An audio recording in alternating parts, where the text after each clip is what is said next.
So guys, ഇന്ന് എൻ്റെ വാട്ട 8 day നോക്കാം. അപ്പോൾ രാവിലെ തന്നെ ഇപ്പം ഞാൻ സ്റ്റാർട്ട് ചെയ്തിരിക്കുന്നത് നമ്മളെ ഉണക്കമുന്തിരി ഓവർനൈറ്റ് സോക്ക് ചെയ്തിട്ട് രാവിലെ അതിൻ്റെ വെള്ളം മുന്തിരിയും കൂടി കഴിക്കും.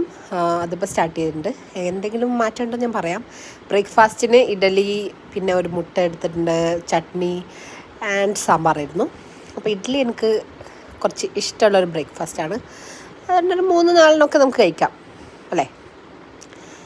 അത് കഴിഞ്ഞ് പിന്നെ ഒരു 12 മണിയൊക്കെ ആയപ്പോൾ കുറച്ച് ഫ്രൂട്ട്സ് കഴിച്ചു. ഇത് പേഴ്സിമം എന്ന് പറയുന്നൊരു ഫ്രൂട്ടാണ്. അത് ജാപ്പനീസ് ആപ്പിൾ എന്നൊക്കെ പേരുണ്ടെന്ന് തോന്നുന്നു. പിന്നെ ഇതൊരു വേറെ ടൈപ്പ് ഒരു മുന്തിരിയാണ്. അതിൻ്റെ പേര് എനിക്കറിയില്ല. ഇത്തിരി സൈസ് വലുതാണ്, ഭയങ്കര പ്രൈസുമാണ്. പിന്നെ ഉച്ചക്ക് അപ്പവും മുട്ടക്കറിയാണ് കഴിച്ചത്. ചോറിനോടൊരു താല്പര്യം ഉണ്ടായിരുന്നില്ല. അപ്പം ഉണ്ടായിരുന്നുകൊണ്ട് അപ്പം ഉണ്ടാക്കി അപ്പം കഴിച്ചു. അത് കഴിഞ്ഞ് മധുരം കഴിക്കാൻ തോന്നിയപ്പോൾ ഞാനൊരു സാധനം ഉണ്ടാക്കി. പോമഗ്രാനൈറ്റും ഗ്രീക്ക് യോഗട്ടും കുറച്ച് ഹണിയും. ഇത് അടിപൊളിയാണ്. ഇത് മിക്സ് ചെയ്ത് കഴിക്കാൻ നൈസാണ്. നിങ്ങൾക്ക് വീട്ടിൽ അവൈലബിൾ ആയിരിക്കുമ്പോൾ കഴിച്ചു നോക്കുക. അത്യാവശ്യം പ്രോട്ടീനും ഫൈബറൊക്കെ നമുക്ക് കിട്ടും. അത് കഴിഞ്ഞ് കുറച്ച് കിവി കഴിച്ചു. ഒരു കിവി കഴിച്ചു, ഇത്ര പീസ് ഉണ്ടായി. പക്ഷേ അത് ഇത്തിരി റോ ആയതുകൊണ്ട് ഭയങ്കര പച്ചയായിരുന്നു. ഫുള്ള് കംപ്ലീറ്റ് ചെയ്യാൻ പറ്റിയില്ല. ഞാൻ 5-5:30 ആയപ്പോൾ കാപ്പി കുടിച്ചു.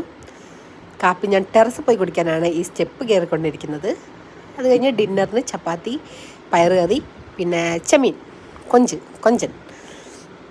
പിന്നെ ഇതിൻ്റെ ഡെയിലി ലിമിറ്റ് ഓഫ് വാട്ടറാണ്. ഈ ഒരു ബോട്ടിൽ ഞാൻ കംപ്ലീറ്റ് ചെയ്യും. ഒരു 1.8 ലിറ്റർ എന്തോ ഉണ്ട്. അത് കഴിഞ്ഞ് ഒരു കിറ്റ് കാറ്റും കൂടി കഴിച്ച് 104 കാലറീസ്. ഓക്കെ, അപ്പോൾ ഗുഡ് നൈറ്റ്, നാളെ കാണാം.